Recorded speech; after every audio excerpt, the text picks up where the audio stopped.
वालेकुम दोस्तों, मैं हूं मुजाहिद और आप देख रहे हैं एमएस क्राइम।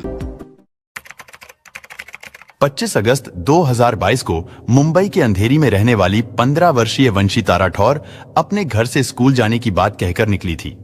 लेकिन जब वंशिता शाम होने तक भी घर वापस नहीं लौटी तो उसके घर वाले परेशान हो गए।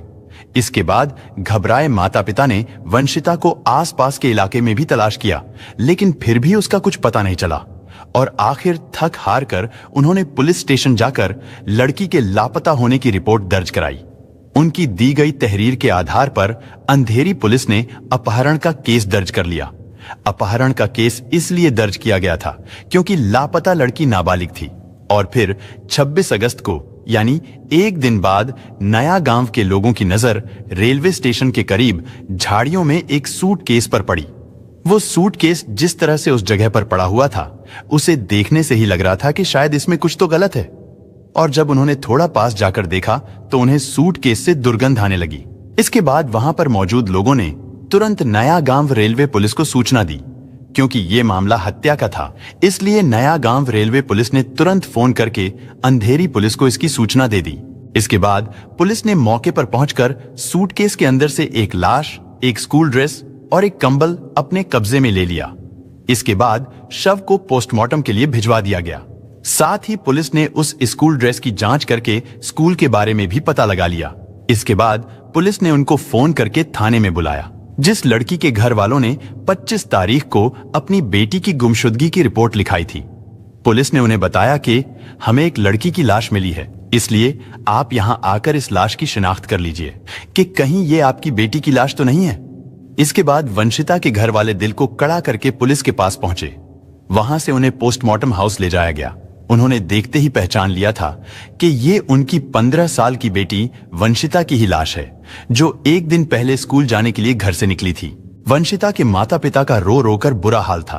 पुलिस ने उनको तसल्ली दी और उनसे कहा कि आपकी बेटी को तो हम वापस नहीं ला सकते, लेकिन हम उसके कातिलों को बहुत जल्दी पकड़ लेंगे। इसके बाद पुलिस ने उनसे पूछा कि क्या आपको किसी पर शक है जिसने आपकी बेटी की हत्या की हो, या आपकी किसी से कोई दुश्मनी तो नहीं थी। जैसे ही पुलिस ने उनसे यह सवाल पूछा तो घर वालों ने तुरंत जवाब दिया कि हाँ, हमें एक लड़के पर शक है, क्योंकि वो लड़का हमारी बेटी को परेशान करता था और हमें शक ही नहीं बल्कि पूरा यकीन है कि उसी ने वंशिता की हत्या की होगी, क्योंकि कुछ दिन पहले उन्होंने उस लड़के को बहुत डांटा फटकारा था और उसे चेतावनी भी दी थी कि अगर कभी उसने हमारी बेटी से दोबारा मिलने की कोशिश की तो तुम्हारे लिए अच्छा नहीं होगा। इसलिए हो सकता है उस लड़के ने ही वंशिता की हत्या की होगी।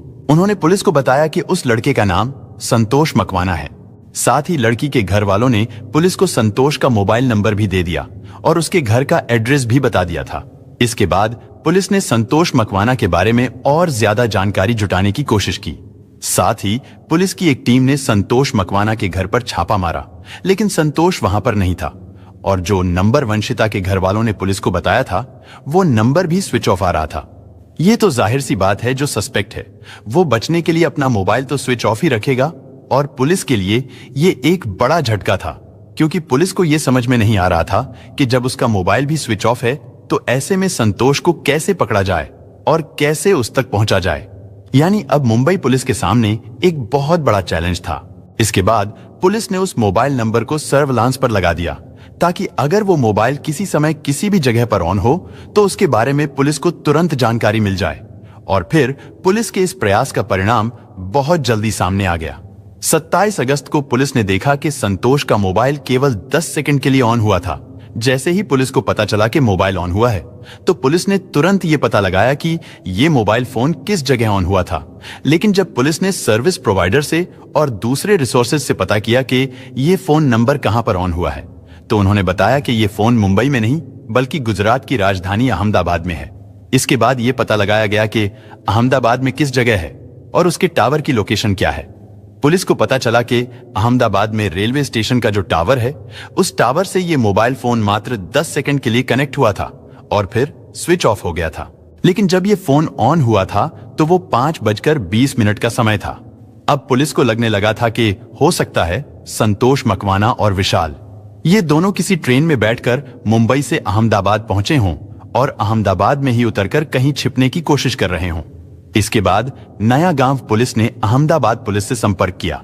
इसके बाद अहमदाबाद पुलिस ने रेलवे स्टेशन और उसके आसपास जितने भी सीसीटीवी कैमरे थे, यानी होटल, लॉज तथा रास्तों पर, पुलिस ने उन सभी को चेक करना शुरू किया। लेकिन आपको ये जानकर हैरानी होगी कि इतनी मेहनत और मशक्कत करने के बावजूद भी पुलिस को गुजरात में अहमदाबाद रेलवे स्टेशन के आसपास किसी भी सीसीटीवी में वो दोनों लड़के नजर नहीं आए। ना तो वो ट्रेन से उतरते हुए दिखे थे, ना कहीं बाहर जाते हुए दिखाई दिए थे, और ना ही किसी लॉज में, ना रेस्टोरेंट या होटल में, यानी कहीं पर भी किसी सीसीटीवी फुटेज में वो लड़के पुलिस को नजर नहीं आए थे। अब पुलिस के लिए उन्हें पकड़ना बहुत बड़ा चैलेंज बन गया था, क्योंकि पुलिस को यह समझ में नहीं आ रहा था कि अगर ये लोग गुजरात गए थे तो फिर गुजरात में कहां गायब हो गए थे।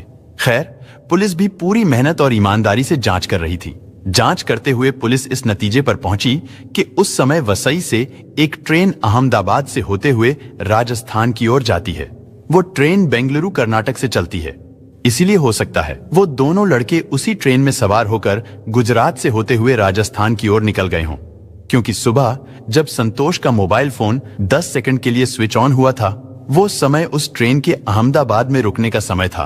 और अब पुलिस समझ गई थी कि वो दोनों लड़के प्लेटफॉर्म पर नहीं थे, बल्कि वो दोनों ट्रेन में ही बैठे थे जो बेंगलुरु से वसई होते हुए राजस्थान की ओर जा रही थी।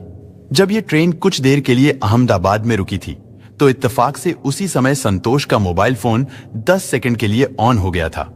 इसके बाद पुलिस ने वसई से लेकर गुजरात से राजस्थान की ओर जहां तक वो ट्रेन जाती है उस पूरे रूट की चेकिंग करनी शुरू की। पुलिस ने जब वसई रेलवे स्टेशन के कैमरा को खंगाला तो उन्हें वहां से एक महत्वपूर्ण जानकारी मिली। सीसीटीवी फुटेज में पुलिस ने देखा कि वो दोनों लड़के वंशिता की हत्या वाले दिन ट्रेन में चढ़ते हुए सीसीटीवी कैमरे में साफ नजर आ रहे हैं। संतोष और विशाल इंजन के पिछले वाले डब्बे में चढ़े थे। और अब पुलिस को इस जांच में एक महत्वपूर्ण सुराग मिल चुका था, जिसमें पुलिस को यह पता चल गया था कि वो दोनों कौन सी ट्रेन में और किस डब्बे में सवार हुए थे। नया गांव पुलिस ने ये सारी जानकारी अहमदाबाद और उसके आगे जितने भी रेलवे स्टेशन थे उन सभी रेलवे स्टेशनों की पुलिस को दे दी और उनसे कहा कि आप लोग सीसीटीवी फुटेज चेक कीजिए, हो सकता है उनमें से कोई लड़का आपको नजर आ जाए।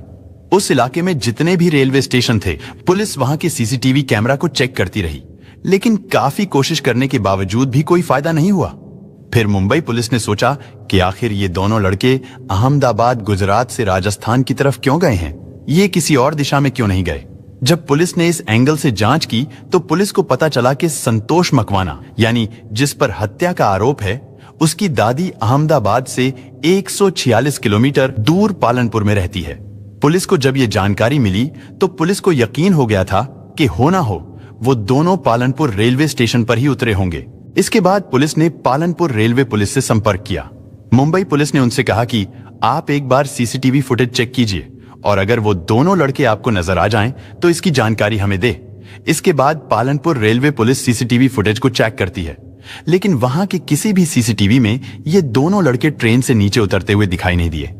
ये भी हो सकता था कि शायद सीसीटीवी कैमरे का एंगल कुछ ऐसा रहा हो, वो लड़के कैमरे में कैप्चर ना हुए हो, या फिर वो दोनों ट्रेन से उतरकर किसी और रास्ते से निकल गए हों और पुलिस को पता भी ना चला हो। इसके बाद मुंबई पुलिस की एक टीम पालनपुर पहुंची और उन्होंने संतोष की दादी के घर पर छापा मारा, लेकिन संतोष वहां भी नहीं मिला। इसके बाद दादी से और घर के अन्य लोगों से भी पूछताछ की गई, लेकिन दादी ने साफ इनकार कर दिया।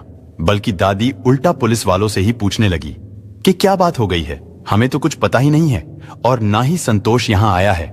लेकिन पुलिस को संतोष की दादी के बातचीत करने के तरीके से शक होने लगा था कि शायद ये बुजुर्ग महिला अपने पोते को बचाने के लिए और उसके जुर्म पर पर्दा डालने के लिए झूठ बोल रही है। लेकिन जब तक संतोष अरेस्ट नहीं हो जाता तब तक पुलिस उस बुजुर्ग महिला के खिलाफ भी कोई कार्रवाई नहीं कर सकती थी और ना ही जरूरत से ज्यादा सख्ती कर सकती थी, क्योंकि ये भी तो हो सकता है कि दादी सच बोल रही हो। खैर, कई दिन बाद जब पुलिस को लगा कि अब मामला थोड़ा ठंडा पड़ चुका है तो पुलिस ने एक बार फिर से उसकी दादी के घर पर दबिश दी। लेकिन इस बार भी पुलिस को निराशा ही हाथ लगी, क्योंकि वहां पर ना तो उन्हें संतोष मिला और ना ही उसका दोस्त विशाल। इधर उसकी दादी ने फिर से वही जवाब दिया कि उसे नहीं पता है संतोष कहाँ है, आप लोग पता नहीं क्यों यहाँ आकर हमें परेशान कर रहे हो। इसके बाद मुंबई पुलिस निराश होकर पालनपुर से वापस लौटने की तैयारी कर ही रही थी कि तभी पुलिस के पास एक गुमनाम नंबर से फोन आया और उस फोन करने वाले आदमी ने यह बताया कि करीब 20 से 22 साल के दो लड़के उन्होंने पालनपुर में उसी महिला के घर में देखे हैं, जिस महिला के घर पुलिस टीम 2 बार छापेमारी करके नाकाम लौट चुकी है। पुलिस ने उस आदमी से पूछा कि आप कौन हो? शुरू में तो वो पुलिस को अपने बारे में कुछ भी बताने से इनकार करता रहा, लेकिन जब पुलिस ने उसे भरोसे में लिया तो उसने अपनी पहचान बता दी। दरअसल उस व्यक्ति का संतोष की दादी से प्रॉपर्टी को लेकर कुछ झगड़ा चल रहा था। यानी एक तरह से देखा जाए तो पुलिस को जिस व्यक्ति ने फोन किया था वो व्यक्ति संतोष की दादी का दुश्मन था और अब उसको लगा कि बदला लेने का यही मौका है। उसने यही सोचकर पुलिस को फोन करके सूचना दे दी थी। सूचना मिलते ही पुलिस ने एक बार फिर संतोष की दादी के घर पालनपुर में दबिश दी। इस बार संतोष और विशाल दोनों पुलिस के हत्थे चढ़ गए और इस तरह संतोष और विशाल को पुलिस ने पालनपुर से अरेस्ट कर लिया। उन दोनों को अरेस्ट करने के लिए पुलिस को 34 दिन तक कड़ी मेहनत करनी पड़ी थी। हजारों किलोमीटर का सफर तय करना पड़ा था। इसके बाद पुलिस ने उन दोनों को मुंबई लाकर उनसे कड़ाई से पूछताछ की तो वो दोनों जल्दी ही टूट गए। संतोष ने वंशिता की हत्या का जुर्म स्वीकार करते हुए बताया कि इस कहानी की शुरुआत सोशल मीडिया से हुई थी।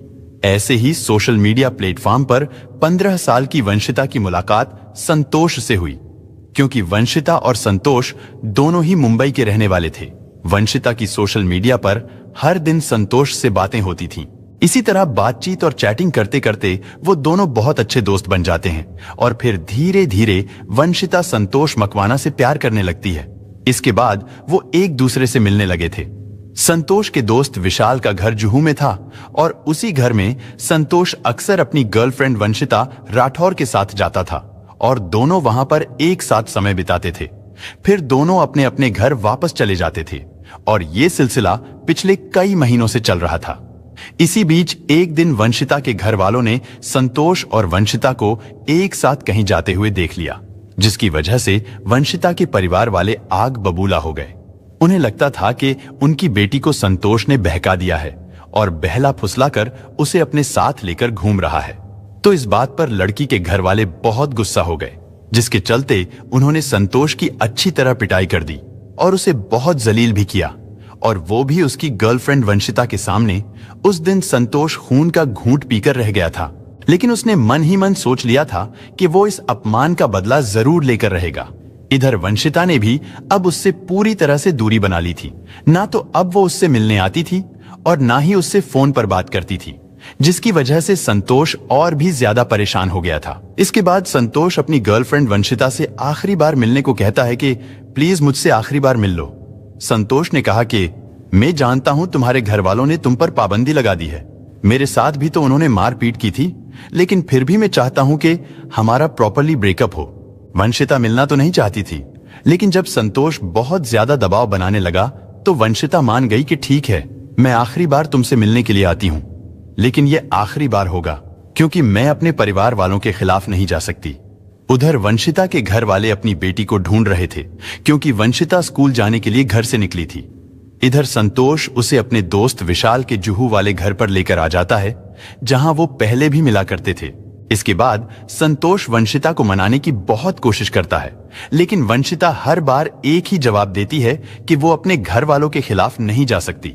इधर संतोष भी वंशिता को छोड़ने के लिए तैयार नहीं होता है। उसके मन में बदले की आग तो पहले ही भड़क रही थी, फिर भी वो चाहता था कि हमारा रिलेशनशिप पहले की तरह ही चलता रहे। लेकिन वंशिता संतोष की पिटाई के बाद बहुत ज्यादा घबरा गई थी और वो तय कर चुकी थी कि अब वो संतोष के साथ रिलेशन में नहीं रह सकती। बस इसी बात को लेकर वंशिता और संतोष के बीच झगड़ा बढ़ जाता है और संतोष तो पहले से ही ये सोचकर आया था कि अगर वंशिता ने मिलने से इनकार किया तो वो उसे जान से मार डालेगा, इसलिए वो चाकू भी अपने साथ लेकर आया था। इसके बाद उसने अपनी जेब से चाकू निकालकर वंशिता पर ताबड़तोड़ वार करना शुरू कर दिया और जब वो अपनी गर्लफ्रेंड पर हमले कर रहा था तब उसका दोस्त विशाल भी पास वाले कमरे में ही मौजूद था। जैसे ही विशाल ने चीखने चिल्लाने की आवाज सुनी तो वो भी कमरे से बाहर आ गया। इसके बाद विशाल ने वंशिता को पकड़ा और संतोष ने ताबड़तोड़ चाकू से वार करके वंशिता की हत्या कर दी। इसके बाद उन्होंने वंशिता की ड्रेस चेंज की ताकि वंशिता के कपड़ों से उसकी शिनाख्त ना हो पाए। इसलिए उन्होंने वंशिता को विशाल के कपड़े पहना दिए, क्योंकि विशाल के घर में हत्या हुई थी तो उसी के कपड़े पहना दिए। इसके बाद उन्होंने एक बड़े से सूटकेस में उसकी लाश भर दी। लेकिन इसे उनकी बेवकूफी ही कह लीजिए कि जिस पहचान को छिपाने के लिए उन्होंने लड़की के कपड़े बदले थे, वो सारे कपड़े भी उन्होंने उसी सूटकेस में डाल दिए जिस सूटकेस में उन्होंने वंशिता की लाश रखी थी, और फिर उस सूटकेस को उन्होंने अच्छी तरह से पैक किया। इसके बाद वो दोनों उसकी लाश को ठिकाने लगाने के लिए निकल गए। पहले वो अंधेरी पहुंचे और अंधेरी से विरार की ओर जाने वाली लोकल ट्रेन में सवार हो गए। इसके बाद वो दोनों मुंबई में विरार के रास्ते पर नया गांव में उतर गए। नया गांव में उतरने के बाद वो दोनों वहां से थोड़ा और आगे परेरा नगर में पहुंच गए। वहां पर उनको घने जंगल दिखाई दिए, क्योंकि वो जगह आबादी से थोड़ी दूरी पर थी। इसलिए उसी जंगल में उन्होंने उस सूटकेस को फेंक दिया जिसमें वंशिता की लाश थी। सूटकेस फेंकने के बाद संतोष और विशाल दोनों फिर से वापस रेलवे स्टेशन पर आए और ट्रेन में बैठकर वहां से पालनपुर के लिए निकल गए। विशाल और संतोष के इस पूरे बयान के आधार पर उनके खिलाफ चार्जशीट तैयार की गई। इसके बाद उन्हें कोर्ट में पेश किया गया, जहां से उन्हें जेल भेज दिया गया। हालांकि ये केस अभी भी कोर्ट में चल रहा है और दोनों आरोपियों को कोर्ट द्वारा कड़ी से कड़ी सजा जरूर दी जाएगी। दोस्तों, इस घटना को सुनाने का उद्देश्य किसी का दिल दुखाना नहीं है, किसी को परेशान करना नहीं, बल्कि आपको जागरूक करना है, आपको सचेत करना है। दोस्तों, इस पूरी घटना के बारे में आपकी क्या राय है, कमेंट बॉक्स में जरूर बताएं। और अगर हमारी मेहनत पसंद आई हो तो इस वीडियो को लाइक करते हुए शेयर भी करें। अगर आपने अब तक चैनल को सब्सक्राइब नहीं किया है तो हमारे चैनल को सब्सक्राइब कर लीजिए। धन्यवाद।